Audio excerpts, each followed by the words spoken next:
So, how do you write instructions for an atom? I mean, seriously, for a normal computer, it's pretty straightforward, right? We use logic gates, and, or, not, to flip bits from a 0 to a 1. But with a quantum computer, our building blocks, qubits, are way weirder. They can be 0, 1, or somehow both at the exact same time. So what does the instruction manual for the quantum world even look like? Well, it turns out it's all about rotations. Everything, and I mean everything, starts with the absolute most fundamental building block, the basis states. You can think of these as the primary colors of the quantum world. Before we can do any cool operations or run any algorithms, we need a blank canvas to work on. And that canvas? It's built entirely from these states. For just a single qubit, we've got two basis states. We use this special notation called ket notation to write them, so we have ket 0 and ket 1. Now don't let the fancy brackets fool you. Mathematically, these are just really simple column vectors. Ket 0 is just 1, 0, and ket 1 is 0, 1. That's it. This incredibly simple foundation is where all the magic begins. Okay, now here is where things get really cool. If you take those two basis vectors we just saw, 1, 0, and 0, 1, and you just line them up side by side as columns, you build this matrix. And this right here, this is the 2 by 2 identity matrix, or I2. It's basically the quantum version of the number 1. It's the instruction for do absolutely nothing. So the basic states themselves, the very building blocks, combine to create the concept of identity. Remember that, it's going to be important. So what happens when we level up to 2 qubits? Well, just like in the classical world where 2 bits give you 4 possibilities, 2 qubits give us 4 combined basis states. We have ket 0, 0, ket 0, 1, ket 1, 0, and ket 11. We're just expanding our canvas, making it bigger. And guess what? The exact same rule we just learned applies here too. When we write out the column vectors for these 4 new basis states and we arrange them as columns, we get the 4 by 4 identity matrix, or I4. The pattern holds, and you can keep going. If you had 3 qubits, you'd get 8 basis states, and they would form the massive 8 by 8 identity matrix. The foundation always scales right along with the system. Okay, so we have our canvas. Now we need the paintbrushes, the quantum gates that actually do stuff. Now you might be thinking there are hundreds of different complicated gates you have to memorize. But here's a little secret. Most of the really essential single qubit gates, they're just different flavors of one single powerful formula. But before we look at the recipe, we have to talk about the one unbreakable rule of quantum mechanics. All quantum gates must be unitary operators. All this really means is that they are reversible. Every single operation you do has a perfect undo button. For any gate, there's another operation that takes you right back to where you started. This reversibility, it's a core law of quantum physics. And here it is, the master recipe. I know, it looks intimidating, but don't panic. All this formula is really describing is a rotation. Think of it this way.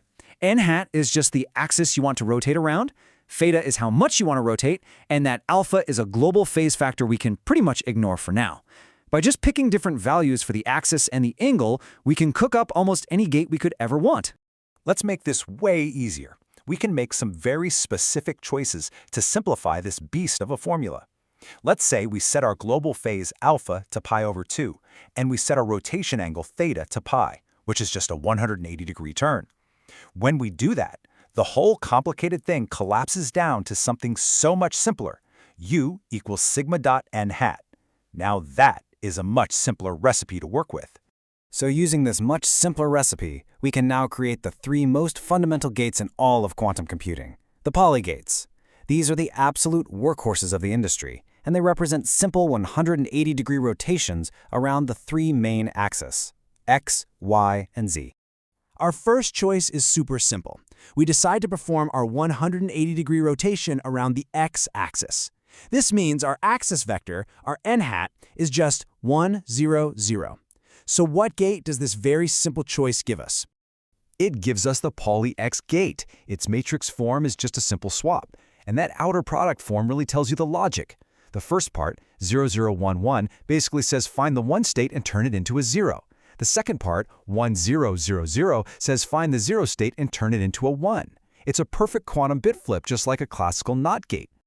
A fantastic way to visualize this is with something called the Bloch sphere. Imagine our qubit state is a little arrow pointing straight up to the North Pole. That's state 0. The poly X gate performs a 180-degree rotation around the x-axis, which grabs that arrow and flips it all the way to the south pole, which is state 1. It's a complete inversion. All right, let's try another one. What if, instead of the x-axis, we choose to rotate 180 degrees around the y-axis? So now our n-hat vector is 0, 1, 0. This choice gives us the poly Y gate. And hey, look closely at that matrix. The imaginary number I has shown up to the party. This is a huge deal. The poly Y gate doesn't just flip the bit, it also adds a phase shift. So if you apply it to state 0, you get I times state 1. This ability to manipulate phase is uniquely quantum, and it's one of the sources of its incredible power. To complete our set, we'll make our final choice, another 180-degree rotation, but this time around the z-axis. Our n-hat vector is now 0, 0, 1. And this gives us the poly Z gate. Now take a look at its matrix. The outer product tells us it leaves the 0 state completely alone. But see that -1? When this gate acts on the 1 state, it multiplies it by -1. So it doesn't flip the bit from 1 to 0, but it flips its phase. On that block sphere, this is like keeping the arrow at the south pole, but spinning it 180 degrees around the z-axis. So we can flip bits, and we can flip phases. But what about the most famous quantum trick of all, superposition? For that, we need a very, very special gate. You could argue it's the most important gate in all of quantum computing. So what happens if we get a little creative?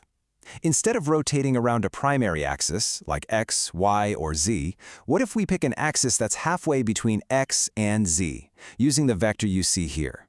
What kind of crazy gate would that even create? It creates the incredible Hadamard gate. This gate is the engine of superposition. When you apply a Hadamard gate to a qubit that's in state 0 or state 1, it transforms it into a perfect 50-50 blend of both states at the same time.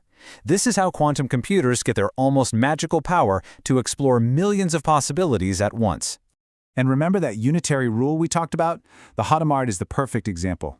If you put a qubit into superposition with one Hadamard gate, applying a second Hadamard gate perfectly reverses the operation. The two gates together cancel out and act just like the identity matrix, bringing the qubit right back out of superposition to its original state. It's a beautiful, perfect piece of mathematical symmetry. Okay, so we've met the fundamental gates. But single gates are like individual letters of an alphabet. The real power comes when we start stringing them together to form words and sentences, or in our case, algorithms. Let's see how these simple gates enable something truly mind-blowing, like a quantum search. So here's how we set up the search. We start with a whole bunch of qubits, let's say n of them, all initialized to the 0 state. Then we apply a Hadamard gate to every single one of them, and the result is astonishing. We create a single quantum state that is a uniform superposition of all 2 to the n possible combinations, all at the same time. We've essentially put our computer into every possible state it could be in simultaneously. So why does that matter? Let's make it concrete.